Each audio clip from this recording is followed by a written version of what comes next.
Sabi nga na, many fears are born of fatigue. Pag ang isang tao ay sobra-sobra din namang pagod, ang isip niya nagkakaroon din ng mga kalungkutan at alalahanin. When you worry too much, baka wala ka masyadong tanim na mabuti at natatakot kang umani ng itinanim. Baka marami ka pang tanim na masama, kaya nag-aalala ka tuloy. Kasi kung marami kang itinanim na mabuti, nananabi ka sa pagdating ng bukas dahil baka mamunga na ang mga itinanim mo. Galatians 6:7, do not be deceived. God cannot be mocked. A man reaps what he sows. Hindi tayo pwedeng dapat magpadaya kung ano itinatanim daw ay inaani. Kaya kung nakapagtanim na tayo ng maraming hindi maganda sa buhay, it's time to uproot bad plants. Pwede pa naman niyang bunutin, may pag-asa pa. Kahit nakapagtanim ka at nalaman mong damo ang itinanim mo, hindi maganda, bunutin. Stop doing wrong kung ginagawa yun at nagawa na. Repent and seek forgiveness.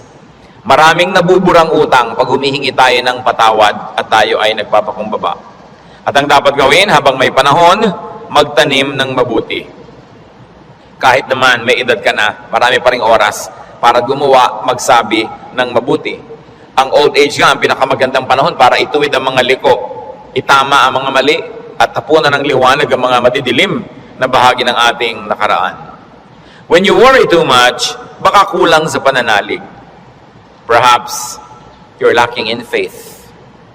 Sa Matthew 8:24-26, without warning, a furious storm came up on the lake so that the waves swept over the boat. But Jesus was sleeping. The disciples went and woke him, saying, Lord, save us. We're going to drown. He replied, you of little faith, why are you so afraid? Then he got up and rebuked the winds and the waves, and it was completely calm.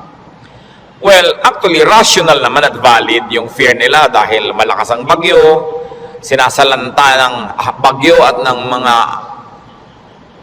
waves at mga alon at hangin yung kanilang sasakyang pangdagat. Hindi naman imposibleng matakot ka nun at hindi naman yun unreasonable. Pero nakita natin yung statement ng Panginoong Hesus dito. He equated fear with lack of faith. Kaya pag marami tayong mga takot at kinakatakutan, ang dapat nating siyasatin yung ating pananalig. We should check our faith. The more faith we have, the less fears.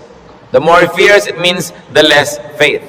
Sabi nga, faith is the assurance of things hoped for, the evidence of things not seen. And if you're assured and you have evidence of God's goodness through faith, you will be much, much less prone to worry. Kaya si Pedro, nung pinalakad ng Panginoon sa tubig, nung siya'y nag-alala, natakot, siya'y lumubog. Matthew 14:29-31, come, he said. Then Peter got out of the boat, walked on the water, and came toward Jesus. But when he saw the wind, he was afraid, and beginning to sink, cried out, Lord, save me. Immediately Jesus reached out his hand and caught him. You of little faith, why did you doubt? In both cases, yung lulubog na bangka at lulubog na Pedro, pareho silang sumigaw, Lord, iligtas niyo po ako o iligtas niyo kami, at sila naman ay sinagip ng Panginoon at muling napanatag. So nakikita natin, pwedeng mangyari na mag-alala tayo, pwede tayong malimang na manghina ang pananalig, pero pag nararamdaman na natin yun na tayo ay tinatalo na ng takot, magpaligtas kay Jesus, manalangin, tumawag, dahil yung example nakita natin, ang tumatawag sa Panginoon, sinasagip niya. Kaya kung minsan nakakalimot tayong manalig, nakikita mong ninenervyos ka na pala, takot na ang naghahari sa iyong buhay, pangamba, anxiety, even panic, remember Jesus and call upon Him. Siyempre, nakakapanik yung lumulubog ka sa tubig. Tulad ng panic ng maraming taong iba't ibang korte at hugis at kulay, but the Lord is still Savior of all our worries and Savior from all our concerns. When you worry too much and you think that your faith is a problem, then ask for more faith. Humingi. Kuminsan ang ating mga panalangin parang grocery list, shopping list. Hingi nito, hingi nun. Maganda idagdag dyan yung bagay na hindi material. Humingi ka ng karagdagang pananalig, tibay ng pananalig, sapagkat yung taong may tibay ng pananalig, kahit anong bagyo ang dumating, kahit anong warning at signal ang marinig, hindi siya nababagabag. Mag-alala man, konti lang. Hindi siya natatalo at hindi siya nasasakal ng takot. Kaya ang sabi ng mga apostles sa Luke 17:5, increase our faith. Yan ang panalangin nila sa Panginoong Jesus. Sapagkat napatunayang kulang ang pananalig nila, ang tiningin nila, dagdagan yon. It is very important for us to practice faith. Habang ito'y pinapractice mo, you put it to use, lalong tumitibay, lalong lumalalim ang ating pananalig. Kung tayo mapag-alala, baka kulang sa kaalaman sa mga pangako at salita ng Diyos. Kung alam kasi natin ang mga pangako at salita ng Diyos, halos lahat ng concern natin covered. And I dare believe every concern is covered. Nung nananalangin itong sa Solomon, sa Panginoong Diyos, masdan natin ang kanyang paggunita sa mga pangako ng Diyos sa langit. 1 Kings 8:25. Now, Lord, God of Israel, keep for your servant David, my father, the promises you made to him when you said, you shall never fail to have a man to sit before me on the throne of Israel. If only your sons are careful in all they do to walk before me as you have done. And now, O God of Israel, let your word that you promised your servant David, my father, come true. Malakas ang loob nitong Solomon na humingi sa Diyos sapagkat alam niya ang pangako ng Diyos sa kanyang tatay na si David. Kaya sabi niya, yung mga ipinangako niyo po sa ama ko, tuparin niyo, O Diyos. At pagka ang Diyos ay nilalapitan natin, na ang daladala natin ay yung pangako niya mismo at salita niya, ay nakakatiyak tayo na yun ay i-honor. Because God will always honor His word. Solomon, knowledgeable of God's promises to his father, claims it. So it's important for us, bago dumating ang worry, bago dumating ang fear, to know, then to claim and apply God's provision. Hindi kung kailan ka na nag-aalala at natatakot, o ka pa maghahanap at mag-aaral, baka sa kalituhan mo, wala kang makita. Kaya mahalaga, mag-aral na agad. Sa uluhin ng mga salita ng Diyos, at i-quote sa sarili mo, i-quote sa pinoproblema mo, ang mga pangako niya. Bagamat kung hindi mo yung nagawa at may problema ka na, naghahanap ka pa rin, kapakipakinabang pa rin yun. Pero tiyak na kapakipakinabang lalo kung ginagawa natin before the need arises. Psalm 119 verse 50, sa lahat po ng mga nagdurusa, nahihirapan, memoryahin nyo itong verse na to, alalahanin, gunitain, anumang wika. My comfort in my suffering is this, your promise preserves my life. 5 very big words here. Suffering. Namnamin natin ang Psalm 19:50, sabi, my comfort is my suffering. So unang-una, suffering. Pagka atin pong inalala yan, there is suffering. We all go through suffering. Pero sabi niya, my comfort in my suffering. Bawat suffering, bawat pagdurusa, may kakambal na ginhawa. May kakambal na pampalubag loob, pampalakas ng loob. Sa inyo, my comfort in my suffering is this, your promise preserves my life. So, ang pangako ng Diyos, ang ginhawa ng mga nahihirapan, at ang salita ng Diyos ang nagpapalawig, nagpapahaba ng buhay ng tao, kaya napakahalaga na alam niya ang mga pangako ng Diyos.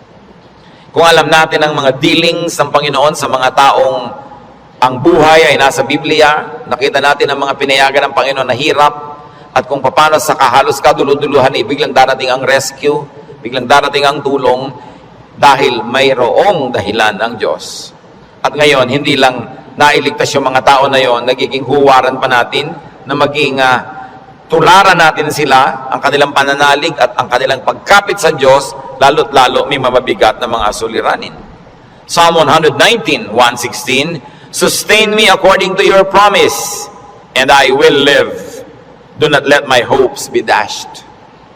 So, sabing ganon, hawakan mo ako, akayin mo ako, patuloy mo akong buhayin, ayon sa iyong pangako. At siguradong ako'y patuloy na mabubuhay.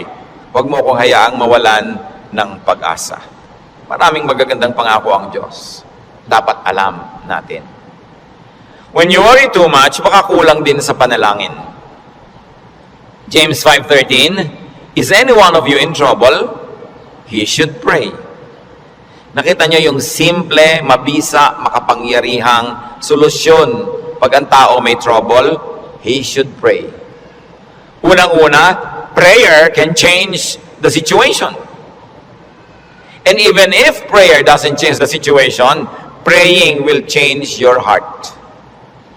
Kaya hindi pwedeng yung prayer walang pakinabang. Maaaring gawin ito yung ginugusto natin na mabago ang sitwasyon, malutas ang problema, dumating ang solusyon, etc. etc. O kaya hindi man ganon, nabago naman ang pananaw natin, nabago ang ating pag-iisip, ganun pa rin ang bunga, tumahimik ka. Ang mahalaga naman sa tao, yung payapa siya. Yung tahimik ka kahit may problema, kahit nga hindi masolve yan, tahimik ka pa rin. Daig mo pa yung nasolve yung problema, pero magulo pa rin siya ang isip niya. Kaya ang mahalaga yung kalooban.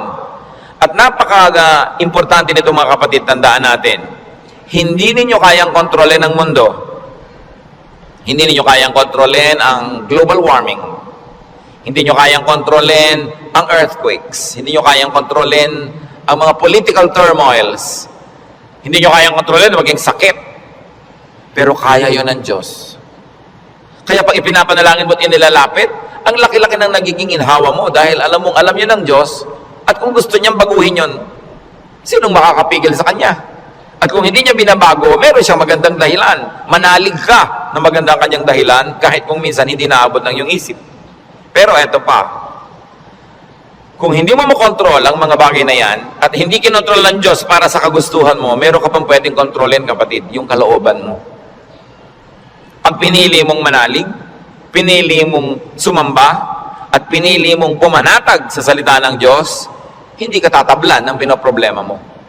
Kaya laging kapaki-pakinabang ang pananalangin. So you always pray and pray and pray. Yung madalanginin, malayo yan sa pag-aalala. Lalo't ang pananalangin ay punong-puno ng pasalamat. Kasi kung nananalangin ka nang nagpapasalamat, oo nga naman, naaalala mo unti-unti na ang dami ng mga maganda sa buhay na dapat ipagpasalamat, nababalanse ang iyong alalahanin at natutuwa ka pa kung lumaon. Ngayon, maraming ganito mga kapatid. Sobrang nag-aalala, matatakotin, nerbyoso, dahil kulang lang sa saya. Kulang sa libangan o sa sarap sa buhay. Napakahalaga na ang tao ay may saya, may libangan, at may sarap ng buhay. Kaya marami mga tao naghahanap ng aliw kung bakit marami naman sa atin, kahit nakakaranas tayo ng hirap, nagiging judgmental tayo sa mga nag-aaliw. Ano naman ang sama sa mag-aliw? Kung hindi mo ninanakaw ang yung aliw, wala kang pinapatay, wala kang ginagawa ng masama. Kaya pag tumatanda na ang tao, marami dyan nagkakaroon ng diversyon. Alam nyo, yung may diversyon, napakalaking blessing yan. Kasi ang daming alalahanin. Pag tumatanda ka na, nararamdaman mo na yung mga kasukasuan mo, ayaw na masyadong tumiklop o bumuka ang mga tuhod mo at mga braso. Nararamdaman mo nang mahihiluhin ka, halimbawa, lumalabo ang iyong mata, dumadami ang iyong mga sakit, at kumukonti, usually ang iyong pera. Bihira naman yung papayaman, papadami pera, no? Kadalasan ay papaubos, nawawala ng hanap buhay, nagre-retire. Tapos ang mga mahal mo sa buhay na uubos na. Ang lahat ng mga tiyo mo, magulang, ubos na, parang yung kayo na lang na magkakapatid ang next in line. No? Dati may mga matatanda kang tinitingnan, pinagmamanuhan. Ngayon, wala na, ikaw na lang lagi ang pinagmamanuhan. So inisip mo, ako na kaya next. Yung lampas ka na sa alas 12 tanghali ng buhay, yung mga nasa alas 3, alas 4:30 ka na, alam mo yun na malapit na akong humarap sa mga katotohanan. Alam niyo yung mga ganon, sobrang magbigay ng alalahanin. At hindi na iintindihan nyo ng mga tao na hindi pa nakakaranas noon. Kaya marami sa ganong edad, mga past 50, kung kailan pa nagkaroon ng ganong edad, machichismis pa, ang bata-bata naman ang boyfriend ni kumare. Kung biyuda naman siya, ano? Di ba? Kung bata ang boyfriend niya, naiinggit ka. Di ba? Ang bata-bata naman ang girlfriend ni ganon, kung biyudo naman siya o wala naman siyang asawa, ano naman ngayon? If there are 2 less lonely people in the world. Do not be judgmental sa mga tao naghahanap ng saya. Kasi kadalasan, yung saya mo na lang ang nagtatawid sa'yo sa dilim ng gabi. Yung konting saya mo na lang ang nagbibigay sa'yo ng dahilan para mabuhay pa uli, para bukas o next week. Yung konting libangan mo ang nagbibigay sa'yo ng liwanag sa otherwise, ang dami-dami mo mga alalahanin sa buhay. Hindi dapat silang ginajudge. Pag may nakikita kang dalawang taong magkasama, kaya hindi sila magkaedad, Ang tanda-tanda naman ng boyfriend niya. Baka naman kulang siya sa pag-ibig ng magulang nung araw. Mabuti nakakuha na ng husband, meron pang tatay. Kung minsan bonus, may lolo pa. Inggit ka. Di ba? Kung minsan naman, bakit kaya ang bata-bata nang nagugustuhan nito, may edad na siya? Kung puro kapwa matanda niya ang nakikita, ang pinag-uusapan laging arthritis, blood pressure, blood sugar, mga katarata, glaucoma, nakaka-depress. Kaya kung minsan masarap kasama yung bata na walang iniisip na mga alalahanin, puro happening at gimmick ang naiisip, nalilimutan mo mga problema mo. At yung problemang hindi nasosolve, malaking bagay kung nalilimutan man lang kahit sandali. Because you keep your sanity and you keep your cheerfulness. Mga kapatid, huwag kayong killjoy sa mga taong humahanap ng ligaya kasi hindi nyo naman papaligayahin eh. Halimbawa, yung nanay niyong byuda, may boyfriend. Mano, byuda naman. Bakit? Sasamahan mo ba siya pag gusto niyang manood ng TV? Sasamahan mo ba siyang manood ng sunset? Hindi rin naman. Busy ka rin sa sarili mong asawa at mga anak. Tapos pinagkakaitan mo yung nanay mo, yung tatay mo ng kaligayahan. Ang mga tao kasi maraming dala, maraming problema. Matuwa tayo pag nakakakita sila ng konting itinatawid sila sa ganong mga hirap. Pasalamat ka na hindi na nga ikaw ang magtatawid at hindi na ikaw yung kailangang laging nandoon. People have needs. Kaya kailangang maging maunawain. Kaya kung marami tayong mga alalahanin, baka kulang ka lang sa entertainment. Hindi naman masama yung entertainment basta wala kang binibreak na law of God. Kumisa kasi yung mga relihiyoso kung bakit galit na galit sa mga tao. Hoy, alam mo, Christian na Christian si nakita ko siyang nagbingo. Kung lumigaya ba siya, hindi naman ninakaw sa iyo yung pantaya. No? So, marami magtatanong niya sa akin and marami will feel uncomfortable but lalo yung mga may edad na nating mga nanay, mga tatay, kung ikaliligaya nila, kakausapin mo ba yan sa haba ng mga kwento? Hindi naman lagi. Basta't walang nananakawan at hindi ka naman naghahangad, gusto mo lang malibang. Kung gusto ng Panginoon, tayo ay magkaroon ng buhay na masaya. Si Elijah, propetang-propeta, natalo ng lungkot, gusto tuloy mamatay. 1 Kings 19:3-5. Elijah was afraid and ran for his life. When he came to Beersheba in Judah, he left his servant there, while he himself went a day's journey into the desert. He came to a broom tree, sat down under it, and prayed that he might die. I have had enough, Lord, he said. Take my life. I am no better than my ancestors. Then he lay down under the tree and fell asleep. Nakita niyo ang problema niya, natatakot siya, nagtatakbo siya, napagod, tapos iniwan pa niya yung assistant niyang lalaki, nag-isa siya maghapon, magdamag, sobrang nalungkot, na-depress tuloy, pinaghahalo-halong gutom, pagod, gusto tuloy mamatay.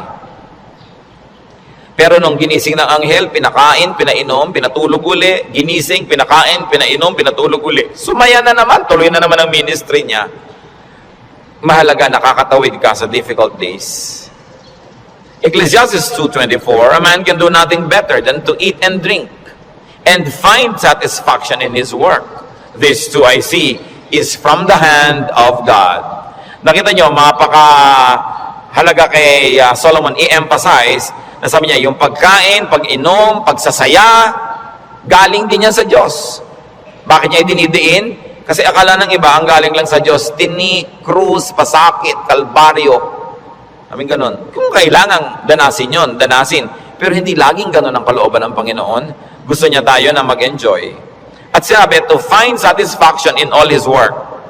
Not in somebody else's work, not in somebody else's fruits, but in someone's work. In other words, kung nasan ka ko, anong ginagawa mo, doon ka umimbento ng saya.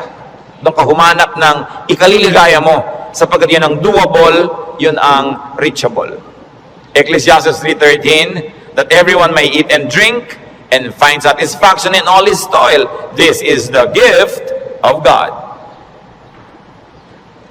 Gusto ng Diyos, pag kumakain ka, masaya ka. Umiinom ka, na-enjoy mo yung iniinom mo. May ginagawa ka, hindi ka nagdadabog, natutuwa ka sa ginagawa mo. Ang payo pa ni Solomon, Ecclesiastes 9:8, always be clothed in white and always anoint your head with oil. Baka naman bukas sa kaputi na kayo lahat. Yung puti kasi is associated with linen sa Israel at sa mga disyertong bansa tulad ng Egypt, kaya lahat ng mga nobles laging naka-white, naka-linen. Ibig sabihin kasi comfortable and beautiful. So ang sinasabi ni Solomon, be comfortable, have pleasure, and enjoy beauty, even in what you wear. Sa dami ng lungkot ng mundo, pag may konting saya na pwede mong kunin sa hangin, kunin mo. Pag may konting kaligayahan, kunin mo. Kasi maraming kalungkutan na hindi mo pwedeng iwasan. Mabuti na yung marami kang deposit sa alkansya ng saya, para pag may panahon ng pagdurusa, may madukot kang saya, pampalakas sa mga araw na malungkot ka. Kaya kung may pagkakataong sumaya, magpakasaya ka. May pagkakataong gandahan ng environment, gandahan mo kasi kung minsan napipilitan kang tumingin sa hindi maganda. Meron kang pagkakataong guminhawa, pag ginhawahin mo. Kasi maraming beses, hindi ka maginhawa at wala kang magagawa tungkol doon.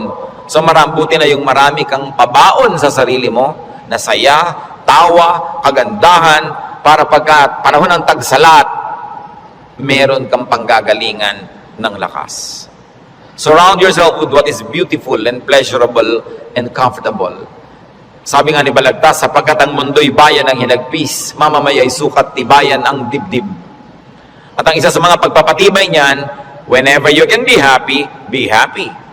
So that when sadness that cannot be avoided comes, then you are well equipped. Because yung balance mo, kahit ma-withdrawhan ng lungkot, yung sayang nakatago, ang balance mo, marami pa ring sayang natira. Kaya ministry natin, mga kapatid, na magpasaya rin sa isa't isa. Hindi magpalungkot. Hindi may nagsasaya, maiinis ka. May nagkakakanta ng I did it my way, babarilin mo. No? Hayaan mo siya magkakanta. Alam mo ba kung anong problema niya sa buhay? Baka kailangan niya ang kidney transplant. Baka yung asawa niya may cancer.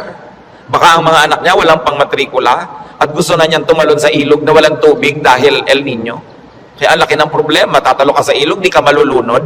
So malaking problema yun. So kumanta na lang siya ng I did it my way kahit wala sa tono. Babarilin mo pa.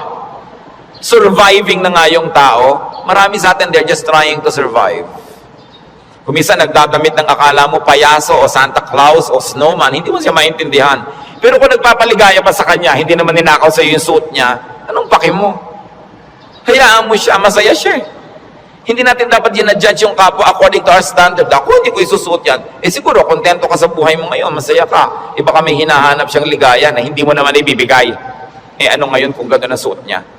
Mahalaga sa spiritualidad, ang tunay na spiritualidad, ang bunga niyan, mga kapatid, kabaitan sa kapwa. Kung hindi ka mabait, kahit sa ulo mo yung buong Biblia, sayang lang. Para ano? When you worry too much, baka sobra ka ng pakikinig sa balita. Bad news.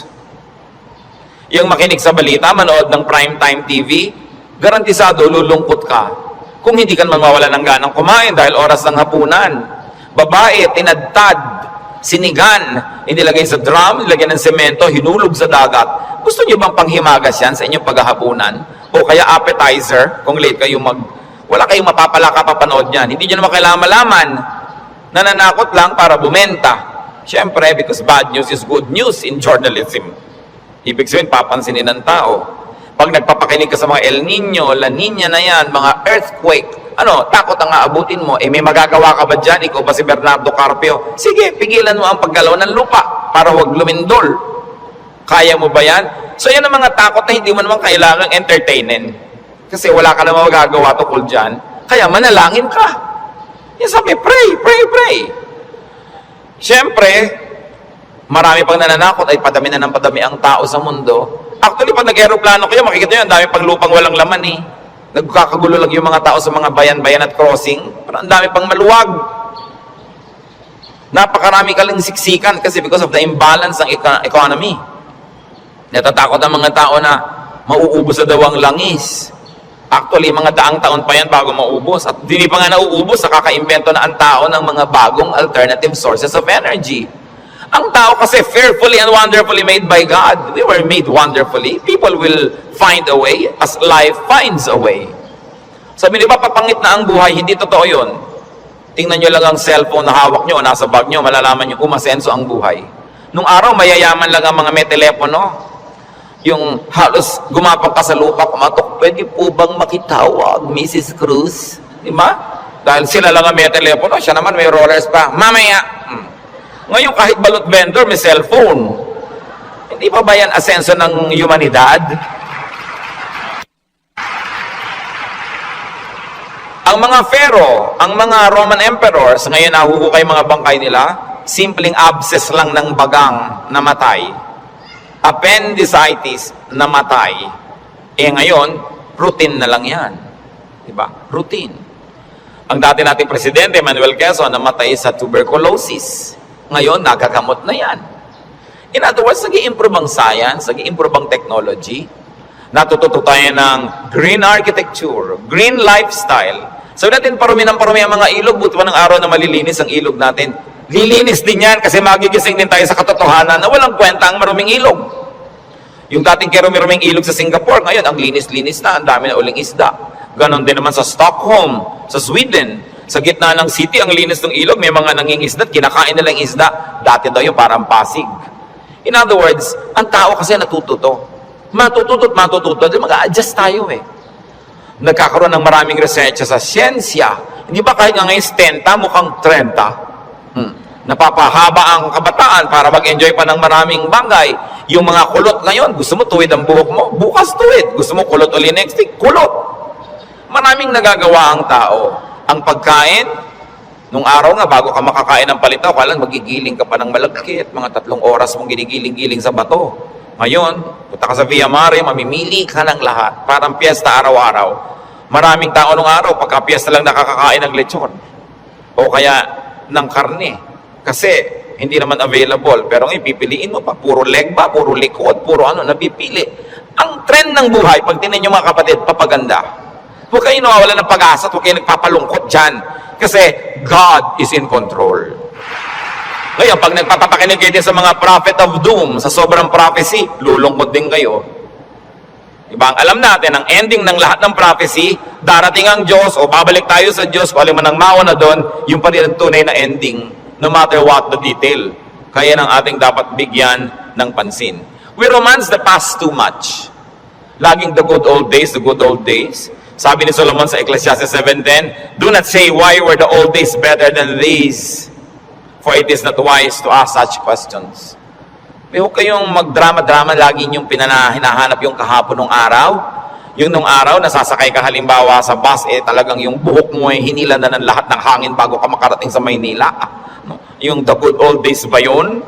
Na para ka magkaroon ng ice cream, gagawa ka? Good old days ba yun? Marami tayong hindi ina-appreciate sa present. Sa accomplishment ng humanidad at ng kabihasnan. Because we romance the past too much. When you romance the past, you will be sad. When you worry about the future, you will be afraid. You know what God wants you to do? Enjoy the day. Enjoy the moment. Yan ang payo ni Jesus. Sabi niya, do not worry about tomorrow. Tomorrow will worry about itself. Let the day's own trouble be sufficient for the day. Yung iba naman, kaya nagwo-worry, sobrang daming alam. Kaya ang sabi sa Ecclesiastes 7:16, do not be over-righteous, neither be over-wise. Why destroy yourself? Habang marami kang nire-research, maraming inaalam na hindi mo naman talaga kailangan sa pang-araw-araw na buhay mo, dadagdagan lang ang alalahanin mo. And sometimes, even in religious studies, ganyan yan, marami ngayong mga TV networks nagpapakute para makakuha ng audience, mapanood, walang ginagawa kundi siraan ng Diyos, siraan ng Biblia, guluhin ang pananalig ng mga nananalig. Tapos pag naman nanood ka ng nanood, nakinig ka ng nakinig, ang ending mo ngayon, malilito ka. Hindi ka ngayon makatulog.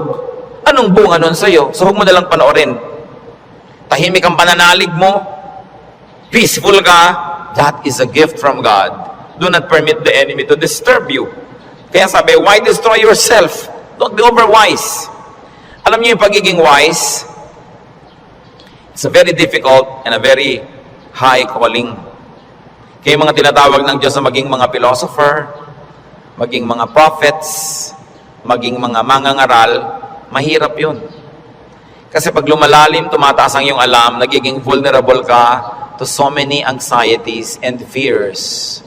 You become vulnerable to a lot of isolation and sadness. Kaya nga yung mga tinawag ng mga special people to be God's channels of blessing and wisdom to others and to the multitudes. That's why we privilege them with respect. We privilege them with a lot of things. Kasi ang pwede lang nating isukli sa ating mga propeta, sa ating mga mangangaral, sa ating mga philosophers, ang pwede lang nating isukli sa kanila, pagmamahal, pag-ibig, pagrespeto, Kasi dinadanas nila ang maraming hindi na natin dinaranas. Sa kanila ibinubunyag ang mga malalalim, mahihiwaga at mahihirap na mga bagay para maipaliwanag nila sa mga ordinary mortals like you and me.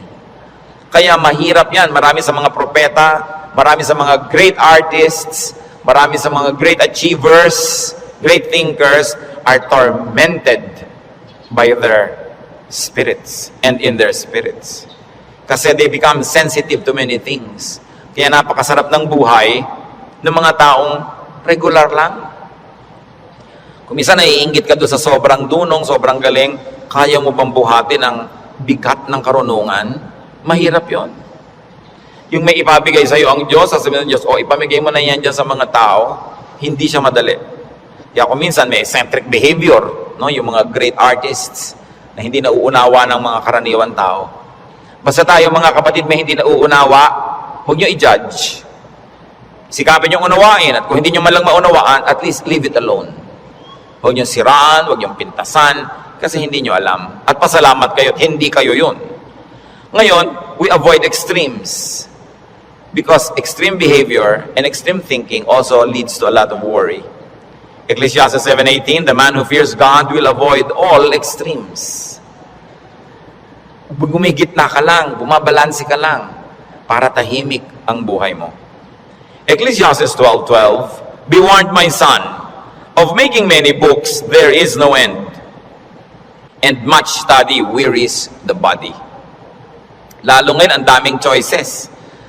Nung araw, 3 lang ang channel sa TV. Ngayon, daan-daan ang channel. Ang dami mong choice. Kaya wala ka nang mabuong programa. Marami ka kasing choice. Nung araw, pagkahapon, basta mga aninong gumagalaw, yun lang ang mapapanood mo. Mga lumang pelikula. Wala ka nang maraming choice. Kuminsan, tahimik pa yun eh. Umorder ka sa restaurant ng tea. Nung araw, pag umorder ka ng cha, etong cha. Ano pong tea? Ang daming tea. Alam niyo, mamahigit 100 yung papapiliin sa inong waitress. Pagkatapos papapiliin ka pa kung hot o cold.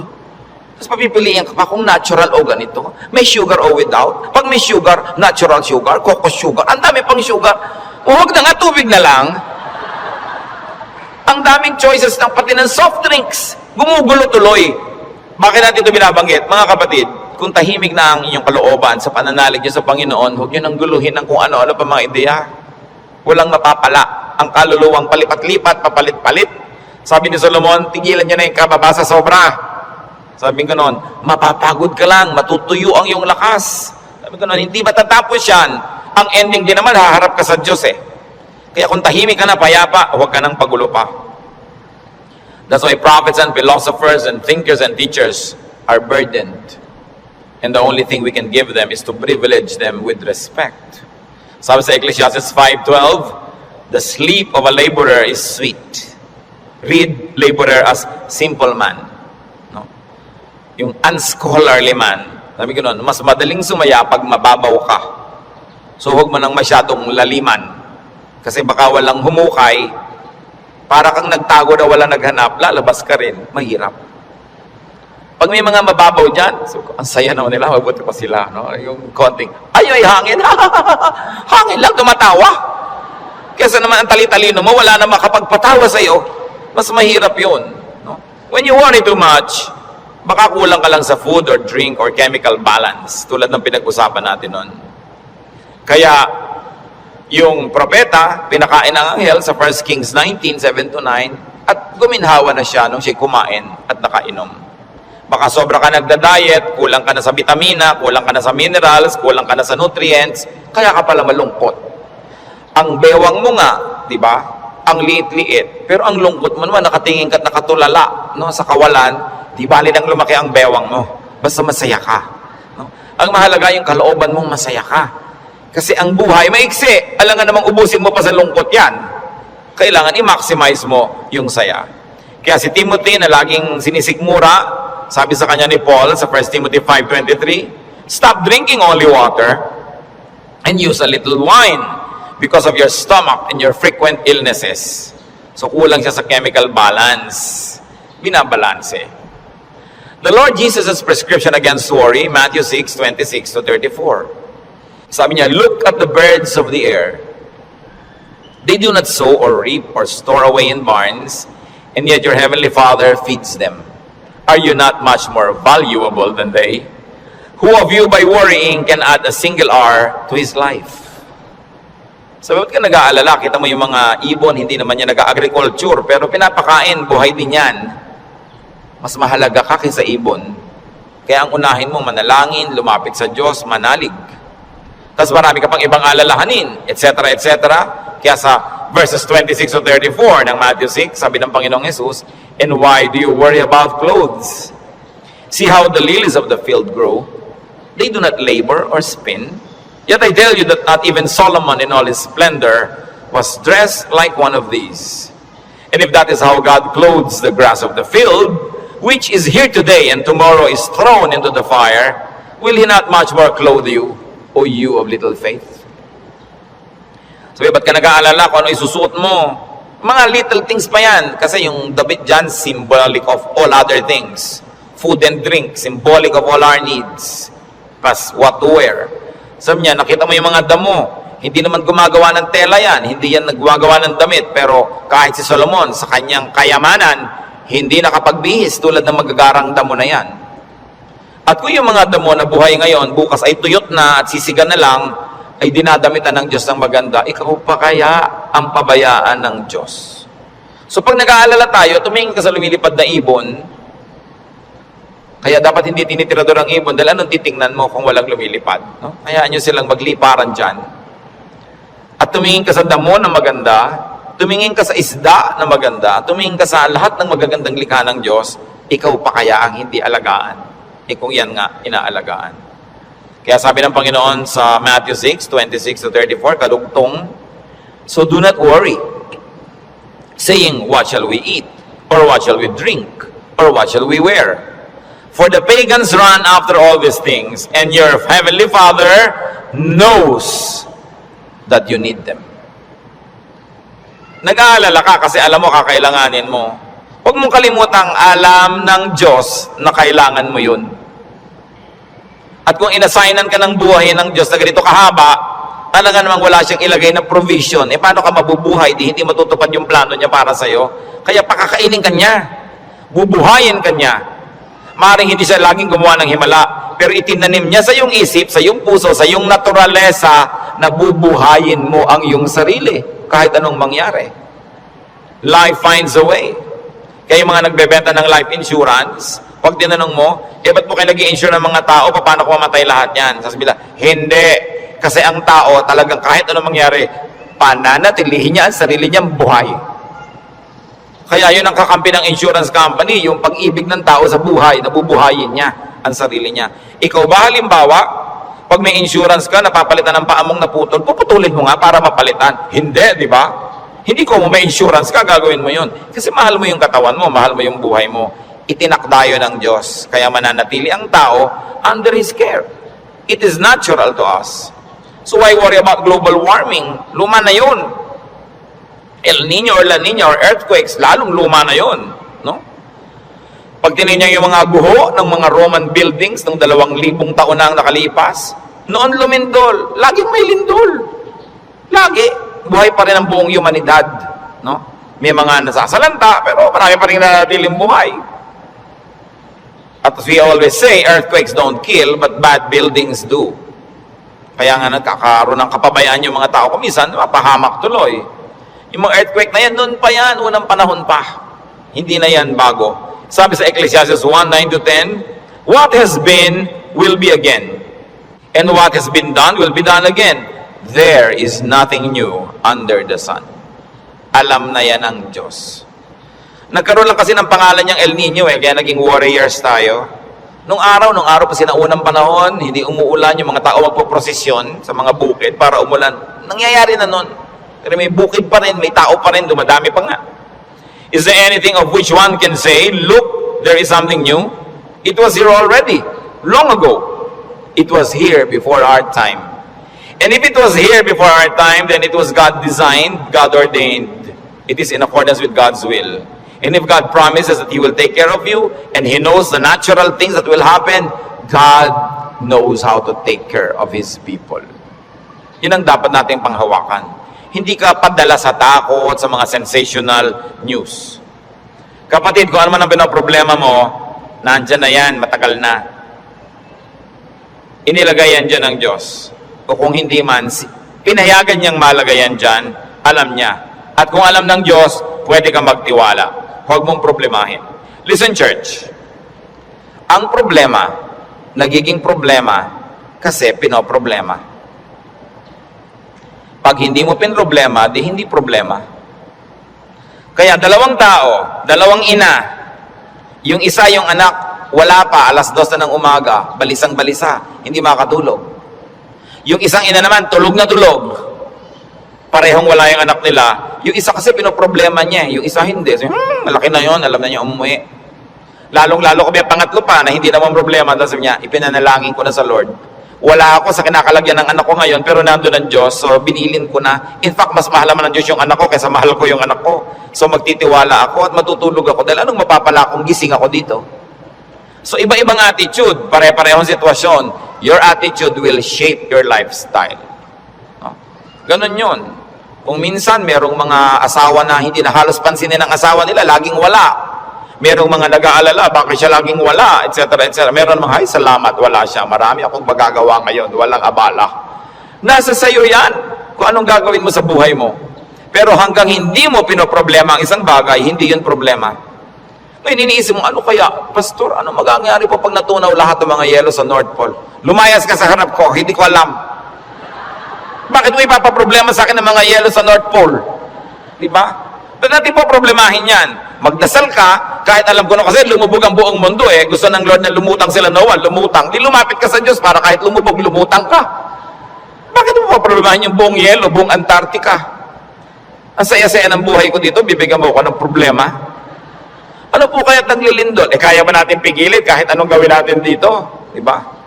But of course, there are practical things you can do to minimize risk and danger. But you can only do so much. Kaya nga may Diyos eh. Para yung hindi mo kaya, ipasa Diyos mo. Magtiwala ka at mag-enjoy ka ng buhay. Gumawa ka ng mabuti. Kaya tayo gusto ng Diyos na pumanatag, tumahimik, para sa kapanatagan at katahimikan, ma-inspire kang gumawa ng mabuti. Hindi lang para magpasasa sa sarap. Your stability in life, your wealth, your security, your health, should not only be used for your personal enjoyment. It must become the springboard for much nobler missions in life. Na kumbaga, wala ka ng need, so pwede ka na magbigay. Malakas ka naman, pwede kang tumulong. Tahimik ang loob mo, pwede kang umakay, umunawa sa mga magugulo ang loob. Kaya gusto nating pumanatag, umayos, hindi lang para magpasarap. Para magawa natin yung mission na ibinibigay sa atin ng Diyos na maging blessing tayo sa ating mga kapwa-tao. So, brothers and sisters, think about the things you worry about.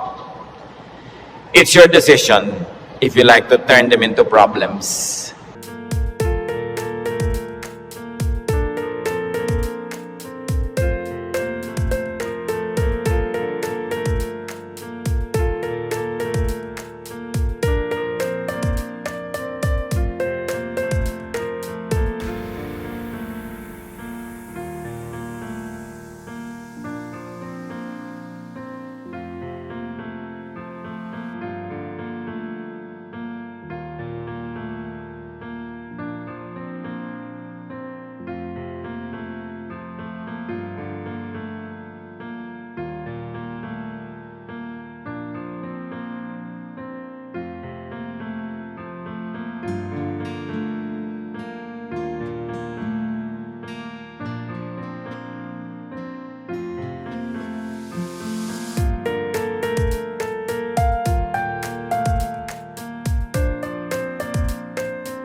Pag pinroblematize mo.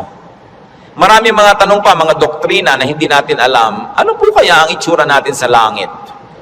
Hindi natin alam. Ang problemahin mo, mapasama ka doon. At alam natin yan, manalig ka sa Panginoon, humingi ka ng tawad para sa iyong mga kasalanan, tanggapin mo si Jesus sa Panginoon tagapagligtas, at siya na ang may problema sa mga detalye. Bakit mo pinoproblema? Eh kahit naman tayo magtalo, mapuyat, hindi natin masasagot. Ipa sa Diyos ang mga bagay. Ito ang isa sa mga pinakamalalalim na regalo ng Diyos sa atin sa pananalig. Nagkakaroon ka ng kapayapaan. nagkakaroon ka ng katahimikan. Matthew 6:26-34, karagdagan. Sabi ng Panginoon, sa halip ng mga problema kayo, seek first His kingdom and His righteousness, and all these things will be given to you as well. Therefore, do not worry about tomorrow, for tomorrow will worry about itself. Each day has enough trouble of its own. Huwag laging alalahanin ang nakaraan, nakakalungkot. Kaya pag kami mga medyo senior ladies magpa-party, tapos ini-invite ako, baka ang tugtog nyo, puro 60s and 70s, ayaw kong pumunta. Puro na lang tayo nung high school natin, nung ganyan. Wala na ba tayong future? Puro past na lang pinag-uusapan? Kaya kung minsan nakakatamad na rin umatin ng mga high school reunion, walang pinag-uusapan kundi yung nakaraan. Mahalaga ang tao, engaged niya yung today, hopeful siya about tomorrow, may mga plans siya pinag-uusapan, hindi puro past, hindi puro lungkot. Kasi sayang ang isang araw na inubos mo sa lungkot, pwede mo namang pasayahin. Okay, maganda rin naman kung minsan makinig ng mga lumang tugtog, mag-alala ng kahapon, pero huwag sobra. Because when you romance the past, you will be sad. Marami pa tayong, kaya hindi pa tayo kinukuha ng Diyos, may today pa, para mabuhay tayo today. At yung bukas, hawak niya yan, hindi natin hawak, so huwag niyong agawin sa Kanya. Kaya nagiging mabigat, inaagaw niyo sa Diyos yung pagbuhat sa past. Pero yung today, kayang-kaya nating hawakan sa tulong ng Diyos kasi ibinibigay niya sa atin yung today. So sabi niya, ang alalahanin mo lang yung today. May maiinom pa po kaya tayo, Pastor, sa 2020. Ang layo pa nun. May tubig ka pa sa bahay mo ngayon, meron po, masaya ka na. Bukas, talagyan ulit ng Diyos. Sabi, give us this day our daily bread. Bakit mo lulutasin yung problema ng isang buong buhay sa isang araw? Yung lakas mo para lang sa problema ng araw na to, inuubos mo sa napakaraming araw na problema, kaya kinakapos. Pero lahat ng problema sa araw na to, kasya ang pagpapala ng Diyos sa araw na ito. Kasya.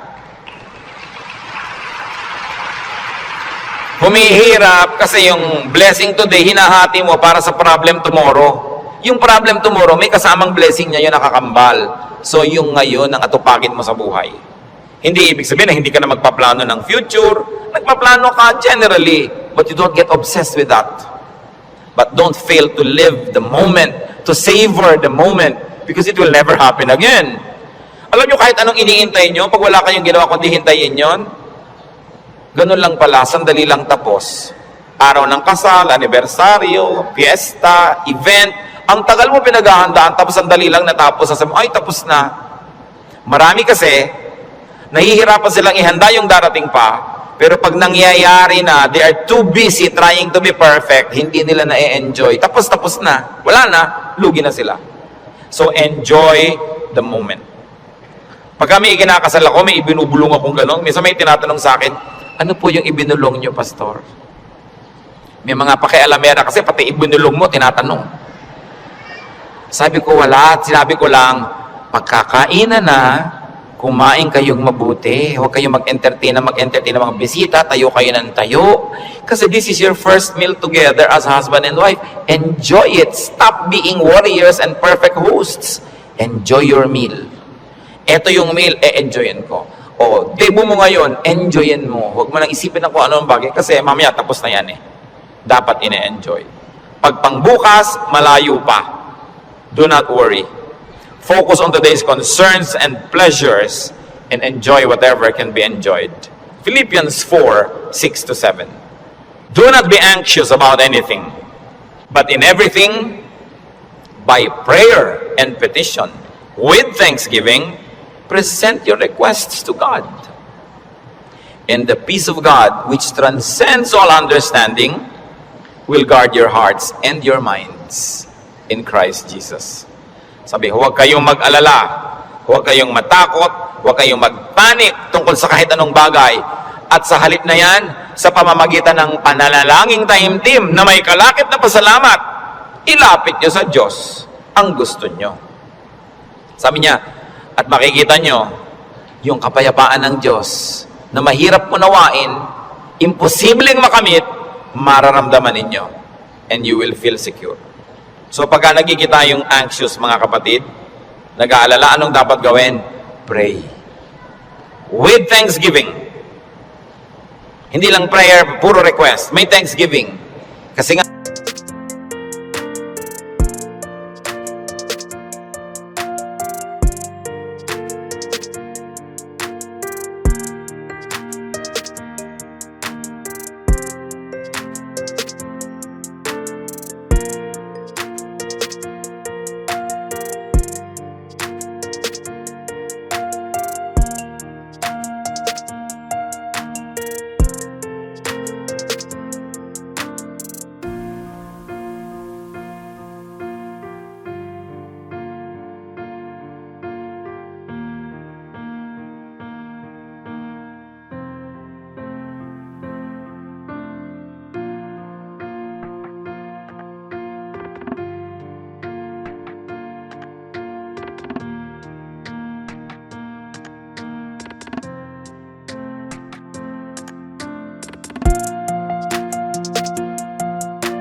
habang naaalala mo yung pagpapasalamat mo, naaalala mo, oo nga naman, maraming maganda sa buhay. Pati ikaw, nababago. Don't be anxious about anything. So do not problematize life and its details. And 1 Peter 5:7 is so very, very powerful. Cast all your anxiety on Him because He cares for you. Sabi, ibigay nyo kay Kristo ang inyong mga alalahanin. Kasi Lord, nag-aalala po ako tungkol sa buhay ko, nag-aalala ako tungkol sa impyerno, nagpapaalala ako tungkol sa buhay na walang hanggan, sa kabilang buhay, nag-aalala ako tungkol sa kakainin ko, sa ganito, sa ganon. Sabi ni Jesus, binayaran ko na yan sa cross, bakit inaalala mo pa? Bayad na yan ha. Kaya sabi, cast all your anxiety on Him. Kasi bayad na. Ipapaalala sa ni Jesus, huwag mo nang problemahin, tapos na yan. Binayaran na. Kaya nga ako nagdugo, nasugatan, nahirap, mahirapan, nagdusa, namatay. Para hindi ka na magdusa. Bakit ginokopya mo ako? Hindi naman ikaw ako. Ba't ka naman problema? Problema ko yan. Kaya nga si Jesus, Savior. He is Savior. He is Lord. Lord over all our problems and cares. Kaya sabi ng Ecclesiastes 11:10, so then, banish anxiety from your heart and cast off the troubles of your body, for youth and vigor are meaningless. Sabi, palayasin mo, iwag-wag mo ang mga problema mo. Kaya ang laki ng gawa ng word na word, banish. Hindi lang sinabing remove, banish anxiety. And this word anxiety in its original word and language is the same as the clinical word now for anxiety. Yung halos masiraan ka ng bait sa pag-aalala, sa takot, sa panic, sa nervyos. Sabi, iwag-wag mo yan, tanggalin mo yan. Hindi yan bagay sa mga anak ng Diyos. Do what it takes para matanggal yan. Kaya mga sinabi natin, maghanap ka ng ligaya, manalangin ka, get busy, alisin mo ang dapat mong alisin, palitan mo ang iyong mga pag-alala ng panalangin, ng kapayapaan, ng pananalig. Bakit? 1 John 4:3, the one who is in you is greater than the one who is in the world. God who lives in you is greater than the spirit that scares you. Kaya napakahalaga na isipin yan, yes, I am a winner because Jesus Christ is a winner. Matthew 10:29-31, sabi ng Panginoon, are not 2 sparrows sold for a penny? Yet not one of them will fall to the ground apart from the will of your Father. And even the very hairs of your head are all numbered. So don't be afraid. You are worth more than many sparrows. Yung maliliit na ibon sa Israel, ang mura-mura, dalawa nun, isang pera lang. Para halos economic value. Sabi ng Panginoon, hindi ba ang mumura ng mga ibon na yan, halos walang halaga? Pero wala ni isa sa mga yan ang namamatay nang hindi alam ng Diyos at hindi pinapayagan ng Diyos. Pati sila, pinapayagan muna ng Diyos na mamatay bago mamatay. Alam ng Diyos ang nangyayari sa kanila. Ikaw, sabing ganon, pati nga number ng buhok mo dyan sa anit mo, alam niya. Alam ng Diyos kung ilan nang nalaglag sa unan kagabi, sumama sa shower, ilan niya kung ilan yung tumutubo, alam niya kung ilan yung nalalagas. Ibig sabihin, ang pagkakaalam ng Diyos sa buhay natin, very updated and very detailed. Kaya sabi niya, huwag kang mag-alala. Higit kang mahalaga kaysa maliliit na ibon. kaya pinapahalagahan ng Diyos ang iyong buhay, pahalagahan mo rin at huwag kang matakot kahit kailan. Ano